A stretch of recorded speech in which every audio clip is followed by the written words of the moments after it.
Guitar പഠിക്കുന്നതിൻ്റെ കാര്യം എന്ന് പറഞ്ഞാൽ എനിക്ക് പാടാൻ പറ്റാത്ത പാട്ടുകൾ ഞാൻ ഗിറ്റാറിൽ വായിക്കാറുണ്ട്.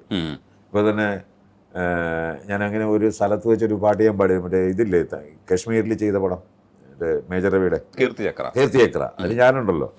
അപ്പോൾ അതിൽ ഒരിക്കൽ ഇതിൽ ഞങ്ങളൊരു പ്രസിഡന്റ് എന്താണ് ഈ ആർമിയുടെ ഒറിജിനൽ സ്ഥലത്ത് വെച്ച് തന്നെയായിരുന്നു എൻ്റെ ഷൂട്ടിങ്. അതിൻ്റെ ഒരു പാർട്ടിക്ക് പോയി, നൈറ്റ് ഒരു ഡിന്നറിന് പോയിരുന്നു. അപ്പോൾ അവിടുത്തെ ഒരു മത്സരമുണ്ട്, ഒരു ബിയറാണ്, ഒരു ബിയർ ബോട്ടിലാണ്, അല്ല ബിയറല്ല ഷാമ്പെയിനാണ് അതിൻ്റെ പ്രൈസ് കിട്ടുന്നത്.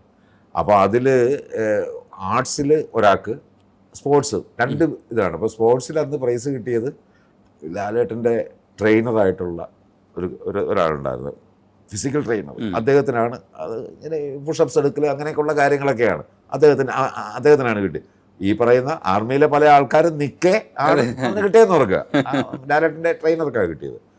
ആർട്സിൽ എനിക്കാണ് കിട്ടിയത്. എല്ലാവരും ഈ പറയുന്ന എല്ലാവരും ലാലേട്ടൻ അടക്കമുള്ള ആൾക്കാരെല്ലാവരും അതിൽ കോമ്പറ്റീഷൻ പങ്കെടുത്തിട്ടുണ്ട്. എല്ലാവരും പാട്ട് പാടുകയും ഒക്കെ ചെയ്യണം. അതിൽ എൻ്റെ ഹൈലൈറ്റ് പാട്ട് എന്ന് പറഞ്ഞാൽ നിങ്ങൾ വിശ്വസിക്കത്തില്ല, ഭഗവാൻ എന്നൊരു പാട്ടുണ്ട്, റാഫി സാഹിബിൻ്റെ ഒരു ഹിന്ദി പാട്ടുണ്ട്. അതാണ് ഞാൻ പാടിയത്. ആ പാട്ടറിയാം? ഇല്ല, ആ പാട്ട് പാടി എനിക്ക് ജന്മത്തിൽ ചിന്തിക്കാൻ പറ്റില്ല, പ്രായത്തിന് ഇപ്പം ഒന്നും പറ്റത്തില്ല. അറിയില്ല പാട്ട്? പാട്ട് കേട്ടാൽ ഞാൻ പറയാം. ഓ ദുനിയാ കേ रखवाले सुन दर्द भरे मेरे नाले सुन दर्द भरे ओ दुनिया के रखवाले. ഞാൻ ആദ്യമേ തന്നെ ഒരു കോംപ്രമൈസ് എടുത്തു. കാര്യം അവിടെ ഇരിക്കുന്ന കംപ്ലീറ്റ് ആൾക്കാർ ഹിന്ദിക്കാരാണ്. കാര്യം അവരെ പിടിക്കണമെന്നുണ്ടെങ്കിൽ നമ്മൾ മലയാളം പാട്ട് പാടിയിട്ട് കാര്യമില്ല. പിന്നെ ഞാൻ വജ്രായുധ കാര്യം പല കോമ്പറ്റീഷൻ പല ലാലട്ടടക്കം നിൽക്കുകയാണ്. നമുക്കവിടെ തോക്കാന്ന് പറയുന്ന എല്ലാവർക്കും ഒരു വിഷയമാണല്ലോ.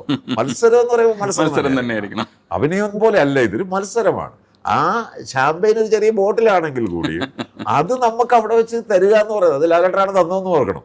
അത് അത് വാങ്ങിക്കുക എന്ന് പറയുന്ന ഒരു വലിയ ഇതാണ്. അപ്പോൾ അന്നേരം ഞാൻ നോക്കിയപ്പോൾ പലരും വന്ന് പല പാട്ടുകളും പാടുന്നുണ്ട്. ഞാൻ വേറെ 2-3 പാട്ട് ഞാൻ പാടി കഴിഞ്ഞിരിക്കും, മലയാളം പാട്ടുകൾ പാടി കഴിഞ്ഞു. പിന്നെ പിടിച്ച് നിൽക്കണമെങ്കിൽ ഒറ്റ മാർഗ്ഗം ഇന്നതേ ഈ ഹിന്ദിക്കാരെല്ലാവരും പിടിക്കുക.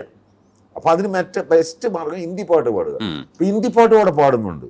അപ്പോൾ പിന്നെ ഞാൻ ആലോചിച്ച് ഇനി ഹിന്ദി പാട്ടിൽ ഇവർക്കാർക്കും പറ്റാത്തൊരു പാട്ട് പാടുക എന്നുള്ളതേ ഉള്ളൂ. അതിന് ഇതേ മാർഗമുള്ളൂ.